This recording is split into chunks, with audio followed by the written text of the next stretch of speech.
विपक्षी बेन्चतर्फ मान्य सदस्यहरू उठ्नु भएको छ। के को लागि उठ्नु भएको छ? को बोल्न चाहनुहुन्छ? मान्य सदस्य पद्मा अर्याललाई समय दिन्छु। छोटकरीमा आफ्नो कुरा राख्नुहोस्। अरू मान्य सदस्यहरू आसन ग्रहण गर्नुहोस्।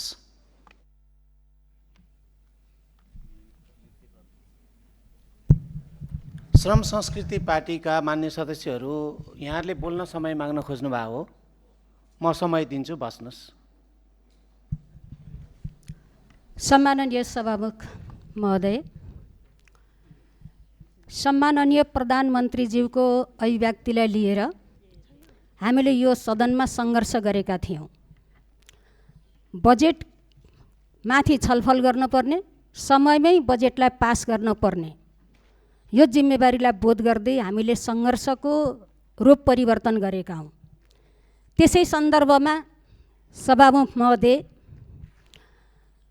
मुलुकको प्रधानमन्त्रीले जुन खालको अभिव्यक्ति दिनुभयो, गैर जिम्मेवार र राष्ट्रलाई नोक्सान हुने अभिव्यक्तिको चर्को विरोध यो संसदमा र संसद बाहिर भइरहेकै बेला हाम्रो मान्य परराष्ट्र मन्त्री हाम्रो छिमेकी मुलुक भारतको भ्रमणमा जानुभयो। हामी खुसी भएका थियौँ। भारत भ्रमणमा गएर नेपाल र भारतको सम्बन्धलाई प्रगाढ बनाउनु हुनेछ।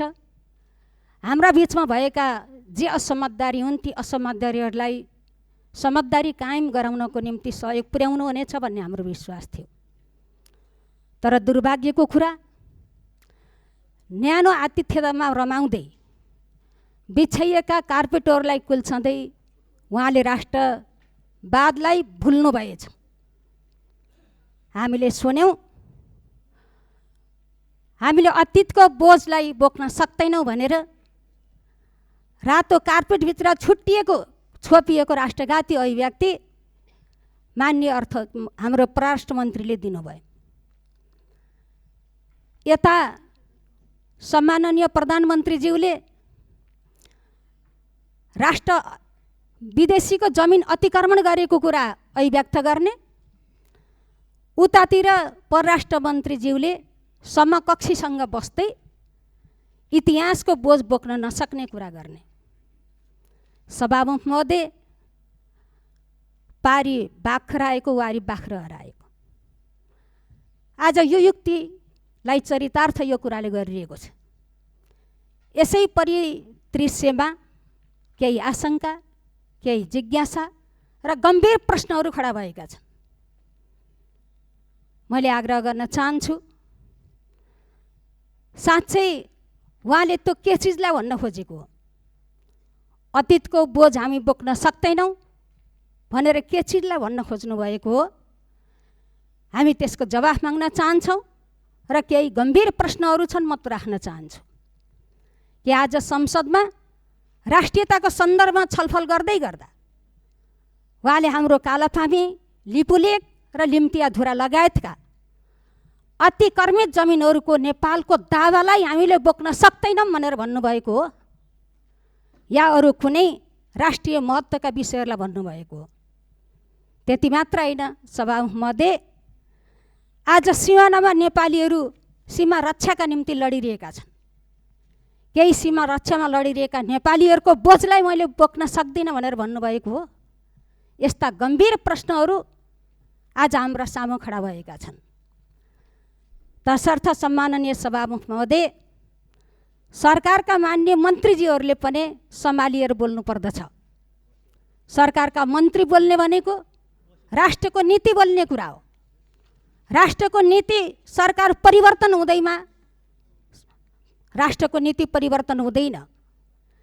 कसले जित्छ, कसले हार्छ, कसको सरकार बन्छ, राष्ट्रको नीतिले त सरकार राख्दैन। जहिले पनि राष्ट्रको परराष्ट्र नीति राष्ट्रको हितमा समर्पित हुन्छ। त्यसैले सभामुख महोदय, यस्ता खालका गम्भीर अभिव्यक्तिहरू जो राष्ट्रलाई नोक्सान हुन्छ, जसले राष्ट्रलाई कमजोर बनाउँछ, यस्ता खालका अभिव्यक्तिहरू यो संसदले रोक्नको निम्ति आग्रह गर्नुपर्छ। त्यो चिजलाई रोक्नको निम्ति हामीले रुलिङ गर्नुपर्छ।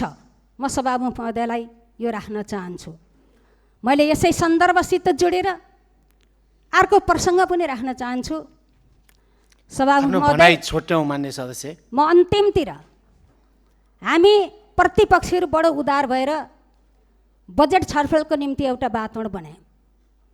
हामी सहभागी भयौँ, रचनात्मक ढङ्गले हाम्रो आन्दोलनलाई हामीले परिवर्तन गऱ्यौँ। हामी भाग लिएर जे जिज्ञासाहरू हामीले उठाइयो, प्रतिपक्षहरूले बजेटसित जोडिएर लागेका आफ्ना सुझाव सल्लाह प्रश्न गर्दै गर्दा अर्थमन्त्रीजीले जवाफ दिने क्रममा जे चिज बताउनु भयो धेरै आपत्तिजनक कुरा बताउनु भएको छ। म राख्न चाहन्छु कसलाई लक्षित गर्नुभएको। उहाँले फाइल खोल्ने धम्की दिनुभएको छ।